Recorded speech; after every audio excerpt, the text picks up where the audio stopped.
Marcus Rashford, il est passé de grand futur crack à flop indésirable à Manchester United. C'est quand même un joueur qui divise grandement la communauté mancunienne et plus globalement les supporters de football. Parce que, en tant que mancunien, Marcus Rashford, en tout cas pour moi, hein, c'est l'un des joueurs qui m'a donné le plus d'espoir. Plus d'espoir. J'ai jamais eu par exemple d'espoir sur Anthony Martial. Je ne sais pas pourquoi d'ailleurs. Il a vu que le Ballon d'Or, il est arrivé, c'est quelqu'un qui savait dribbler, etc. Mais c'est pas un joueur qui m'a touché. Anthony Martial, c'est pas un joueur qui m'a touché. En fait, je voyais ses limites. Lingard, bon, il avait des trucs, mais j'ai jamais aussi, je me suis jamais projeté avec Lingard. Or, avec Marcus Rashford, avec son numéro 39, son numéro 19 et son numéro 10, je crois que c'est ça, c'est dans cet ordre-là. Je sais pas s'il y a eu 19 d'ailleurs, il y a eu 39 ou 10. C'est un joueur qui est arrivé de Don Chezu. On ne sait pas d'où il est arrivé. Et il a été très efficace, rapidement, avec un état d'esprit et avec aussi cette... il était quand même le symbole de Manchester United avec ce centre de formation, un gamin issu du club qui semblait très, très humble, beaucoup d'humilité, travailleur, une bonne tête, un bon gamin. Et quelqu'un qui a un vrai talent, Marcus Rashford. Alors, aujourd'hui, c'est quand même un joueur qui limite est souhaité par la communauté. Je vais refaire cette phrase. Marcus Rashford, limite, on a envie qu'il dégage. Limite, j'ai limite, et c'est peut-être pas limite en fait. C'est peut-être pas limite. J'ai des émotions quand je parle de Marcus Rashford, on dirait. Marcus Rashford, c'est ce joueur quand même qui est du cru, qui a fait des super performances.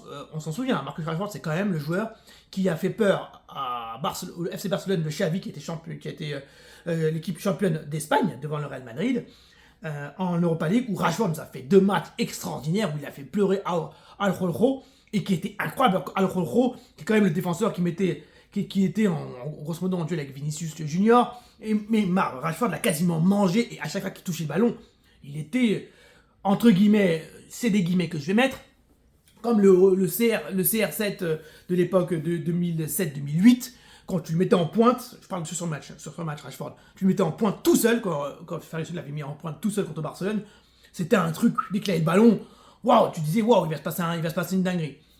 Rashford, vraiment, c'est un joueur que j'ai trouvé à un moment donné. Vous savez, quand il y avait cette comparaison, Kylian Mbappé, Rashford, et Mbappé, il était plus avancé parce que Mbappé avait fait plus de choses, il a plus prouvé notamment en Coupe du Monde, avec Monaco, il a fait des meilleures choses que Rashford. Ceci dit, je trouvais à Rashford quelque chose de plus que Kylian Mbappé parfois, c'était qu'il avait un contrôle de balle et une capacité à centrer, à frapper et à faire des passes qui étaient supérieures et largement supérieures à Mbappé, qui était beaucoup plus un joueur de profondeur, de profondeur et plus buteur dans cet aspect tueur. Alors que Rashford, c'était plus un joueur qui, dans un collectif, était extrêmement bien intégré. Et Mbappé, c'était plus la flèche, la fin de l'action. Alors que Rashford était à la fois percuteur, mais aussi un super joueur collectif. Et ça, j'adorais ça. Et il m'avait impressionné. Je crois que c'est durant la saison 2021-2022, ou même avant 2020-2021, où il avait cette capacité à faire des contrôles, des super passes en fait, dans le jeu court. Je le trouve extrêmement intéressant dans le jeu court, dans le jeu long, sur ses contrôles de balles, très propre. Un joueur qui avait pour moi une progression entre guillemets normale, dans le sens où il progressait vraiment, et j'avais vu, c'était plus seulement un attaquant rapide qui marquait des buts, c'est un attaquant qui avait une certaine finesse technique, je parle dans les contrôles, dans les passes, dans les centres, et je me disais, waouh, c'était un attaquant complet. Comparaison n'est pas raison, on va nuancer ce que je vais dire, mais il était dans le style des attaquants qu'on ne retrouvait plus, de R9. R9 qui est un attaquant qui était un attaquant total, dans la surface, il manquait peut-être juste le jeu de tête. Il pouvait dribbler 11 joueurs, Rashford ne peut pas faire ça, mais à la limite il peut dribbler 2 joueurs, il pouvait partir de très loin, comme Rashford pouvait le faire aussi, il pouvait faire des petites passes, limite R9 c'est limite un 10 des fois. Et Rashford aussi avait cette capacité-là, et je crois que même, à un moment, R9 avait dit, ah oui, Rashford, à ce moment-là, il a dit, Rashford il me fait penser à moi. Il dit, il me fait penser à moi parce que c'est ce gamin qui se pose pas de questions, qui peut aussi partir d'assez loin, qui fait des passes, qui peut faire des frappes, qui peut dribbler un peu. Et il y avait ce truc-là, que Mbappé n'avait pas vraiment, parce que Mbappé c'était la fin de la flèche. Vous voyez, c'est une flèche de la fin. Mais Mbappé a toujours été au-dessus de Rashford, mais vous comprenez ce que je veux dire.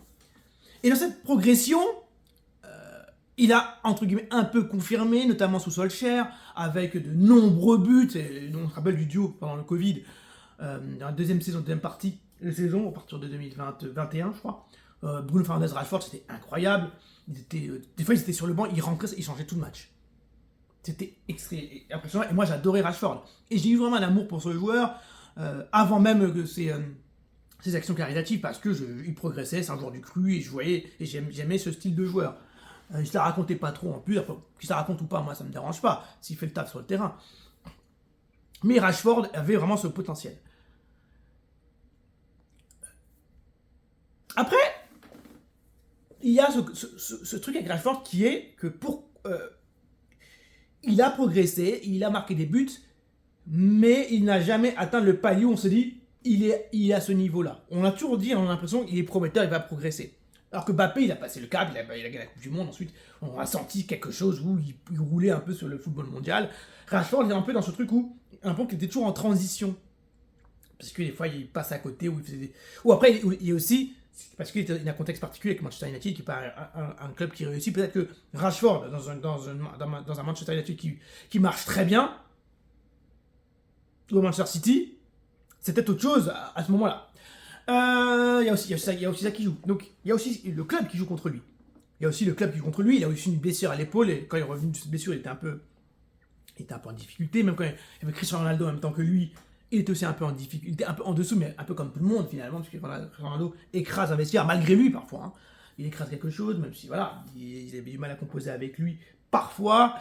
Après, quand il est parti, il a fait une grande saison avec Ten Hag, et il nous a apporté de belles choses, et notamment cette Europa League où il avait fait des bonnes performances, notamment contre le FC Barcelone, qui pour moi restera un match capital dans sa carrière, et aussi un beau match de cette saison, et je m'en souviens très bien de ce match que j'avais regardé. Je crois que c'était le match aller, je crois que j'étais en Suisse.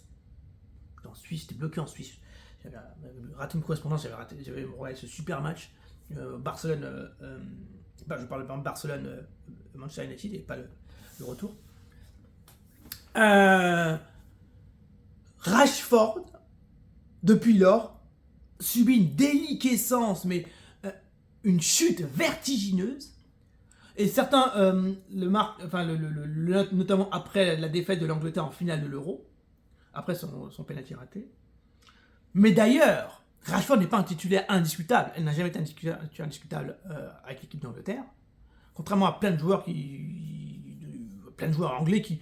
Ouais, par exemple, Phil Foden est un titulaire, Bellingham est un titulaire, alors que ce sont des joueurs qui sont là depuis moins longtemps que Rashford, ce qui était étrange, parce que Rashford, il a 27 ans. Maintenant, Rashford, évidemment, n'a jamais été un titulaire. Phil Foden était titulaire, Bellingham, ça fait pas trop longtemps qu'on le connaît, il a explosé il y a 2 ans à peu près, après sa fin de, entre guillemets, d'aventure à Dortmund, et ce début à Real Madrid. Foden a vraiment prouvé à partir de la saison dernière. Rashford, lui, est tombé dans un espèce d'anonymat. Il s'est fait rattraper par des joueurs comme justement Foden, Saka, lui qui est... Après, ces deux joueurs-là, Foden et Saka par exemple, ils sont dans des clubs qui permettent aux joueurs de se développer. Saka, il peut être fondu dans un collectif, c'est pas le joueur top. Tout comme Foden, c'est pas le joueur top, mais qui progresse. Rashford, lui, a dû peut-être porter trop tôt le poids d'être ce grand joueur. Peut-être.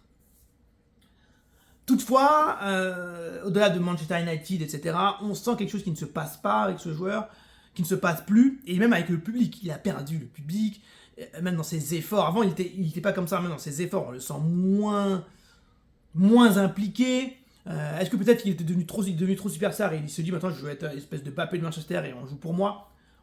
Gars, c'est pas ça. Même la connexion avec Bruno Fernandes est plus là, les appels dans le dos sont plus là, même dans la percussion, on dirait qu'il se trompe, même il est plus très efficace devant le but.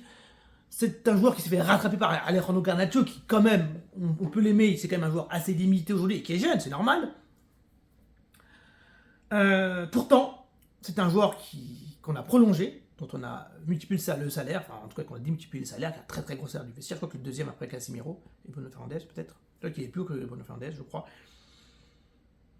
Depuis lors, il est totalement anonyme. C'est vraiment un joueur quelconque. Aujourd'hui, on critique Kylian Mbappé à juste titre.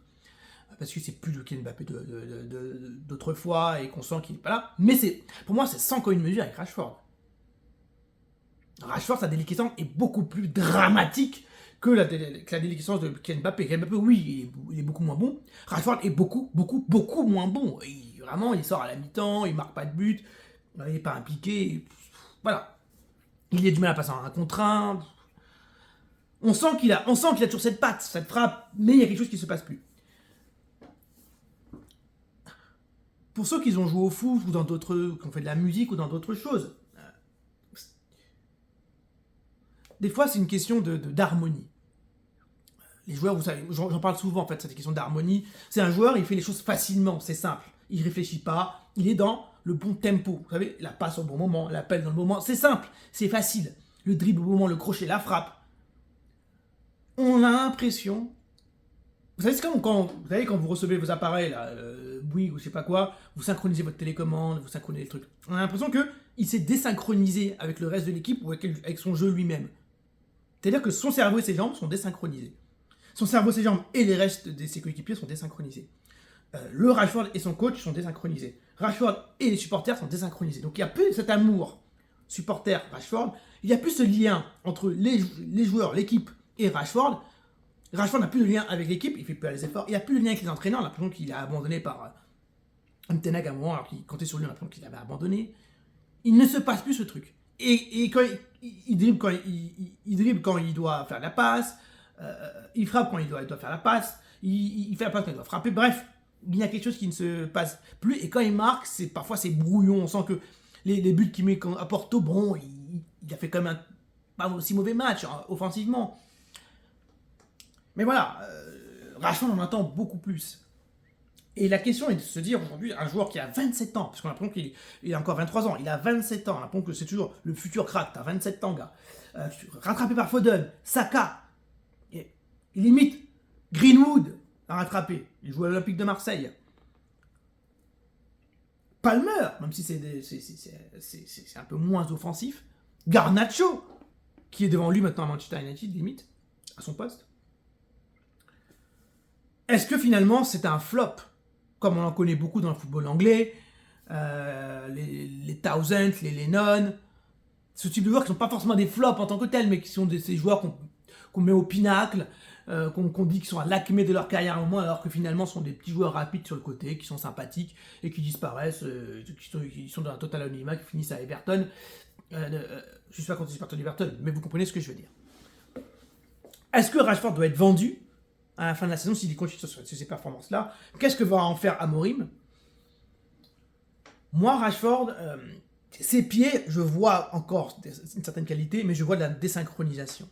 Est-ce que cette désynchronisation est, et ça y est fatale, et elle ne peut plus revenir, et finalement son pic a été à un moment donné un plutôt pas mal joueur, et finalement maintenant il a une pente descendante et dans un club qui va pas très bien aussi? Ou est-ce que il n'est pas forcément dans une pente descendante, mais il est dans une équipe qui est pas très bien et donc plus ça marche pas bien, il a besoin de confiance, etc. Ou est-ce que il est lui-même il n'est pas très bien, mais finalement il va revenir parce que c'est un grand joueur et il va revenir? Ce sont 3 options. Et moi, pour l'instant, je vais me dire qu'il est dans l'option 2, à savoir, il a besoin d'une équipe qui a confiance en elle, qui marche bien, pour bien fonctionner, pour reprendre un peu confiance. Amorim, ce sera l'un de ses enjeux, l'une de ses missions de remettre à l'endroit Rashford. Pas spécifiquement, mais c'est-à-dire pour nous en tout cas. À mon avis, si Amorim n'arrive pas sur un an et demi remettre Rashford, c'est qu'il est totalement fini. Et qu'il, en termes de jouer à Manchester United, être un très grand joueur. Il faudra qu'il parte et qu'il joue à un club, entre guillemets, d'un standing inférieur. Et qu'il fasse sa vie, qu'on abandonne Rashford comme on a abandonné Danny Welbeck à un moment donné, finalement. Même si Welbeck n'a pas eu le pic de Rashford. Et Rashford nous mettra après des doublés quand il jouera à Brighton ou à Nottingham Forest. C'est notre triste vie. Pour moi, Rashford est une grosse déception. Lingard n'est pas une vraie déception. Anthony Martial, oui, c'est une déception, mais relative. Enfin, c'est une déception quand même. Mais Rashford est une vraie déception parce qu'il nous a mis de l'espoir dans les yeux. Un vrai espoir, et un espoir qui était tel qu'on le disait qu'il serait dans le top 10 Ballon d'Or dans les années à venir, qui serait même Vinicius l'a surpassé, alors qu'à un moment donné, Rashford, limite Vinicius, ils étaient égalité, limite Rashford était devant. Même si moi je ne l'ai jamais pensé. Mais bon, c'est un autre sujet. Rashford devient un flop.